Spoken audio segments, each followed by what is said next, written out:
Assalamu alaikum friends, my name is Tahsin Akbar and you are watching Pakistan Current Affairs with Tahsin. We will talk about a very bad choice for Indonesia. Jakarta considering French Rafale fighters for Air Force modernization. The Indonesian Armed Forces are reportedly considering placing an order for Dassault Rafale 4+ generation, twin-engine medium fighters from France, alongside possible orders for Scorpion-class submarines and Gowand-class corvettes. The deal could potentially see Indonesia become by far the largest foreign operator of the Rafale, with up to 48 of the costly aircraft set to be purchased, at an estimated cost of over $14 billion. The Rafale could potentially replace older Su-27 heavyweight fighters and F-16C light fighters in frontline service, which though state-of-the-art for their time and retaining many flight performance advantages over then newer French jets, are fast-aging and lack up-to-date sensors and electronics. Despite significant efforts to market the Rafale for export for almost 20 years, France has secured sales for just 96 fighters to India, Egypt and Qatar, all purchases which are strongly suspected by analysts of being politically motivated.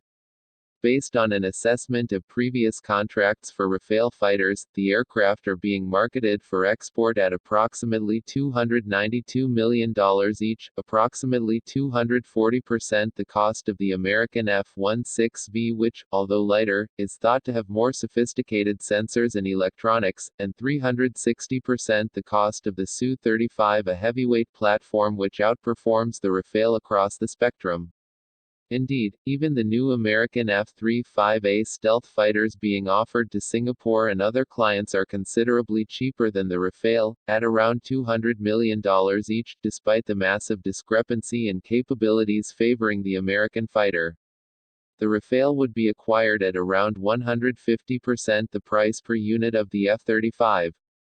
With Indonesia already having placed orders for the Su-35, and neighboring Singapore set to field both the F-16V and the F-35, the latter also fielded by Australia, purchasing the Rafale would arguably be the least cost-effective option for Indonesian fleet modernization.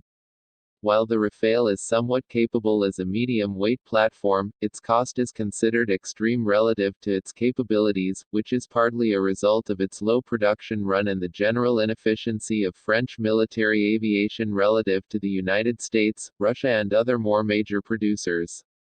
The introduction of French fighters would further require a complete overhaul of Indonesian infrastructure and equipment, as the aircraft will be completely incompatible with the existing munitions and other assets acquired to operate American and Russian hardware.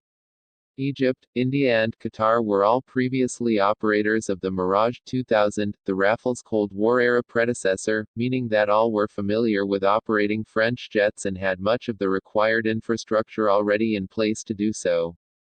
This could make an Indonesian purchase even more costly than purchases were for the jet's previous clients. The Rafale will, upon entering service, be the slowest fighter in the Indonesian fleet and will lack the endurance needed for long-range patrols as the Su-35 and Su-30 have, or the low operational cost and high sortie rate of the F-16 for higher intensity combat against nearer adversaries, leaving the Rafale in a precarious middle ground. This is, ultimately, what the aircraft was designed to be, a middle ground jack of all trades for air forces such as France, which cannot afford to develop complementary classes of heavy and lightweight classes of fighters as the Americans did with the F-15, F-22 and the F-16, F-35, or the Russians did with the Su-27, Su-57 and the MiG-29, MiG-35. The U.S. Navy previously fielded a high-low combination with the F-14 and F-18C, before shifting to a medium-weight fleet comprised of F-18E fighters to reduce costs, but is again shifting to a high-low combination as great power competition re-emerges with the FX and F-35C combination. France's aircraft will face several performance shortcomings at the high end of the spectrum against heavyweight jets such as the F-15 and Su-35, but equally will be more costly to operate and have a lower sortie rate than jets at the lower end such as the F-16. For a fleet which already fields complementary classes of heavy and light fighters with the flanker fighting Falcon combination, the Rafale has little place in the Indonesian Air Force.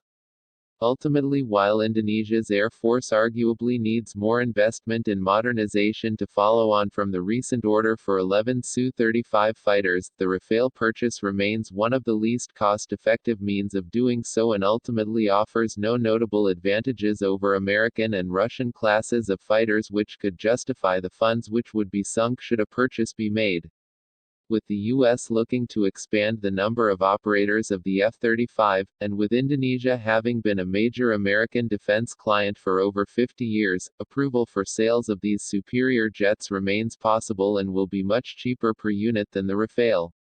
Expanded participation in the South Korean KF-X program, which will by the mid-2020s provide fifth-generation stealth fighters expected to outperform the French jets, could also prove a much sounder investment. Thanks for watching Pakistan Current Affairs with Tasin. Please subscribe my channel. Goodbye.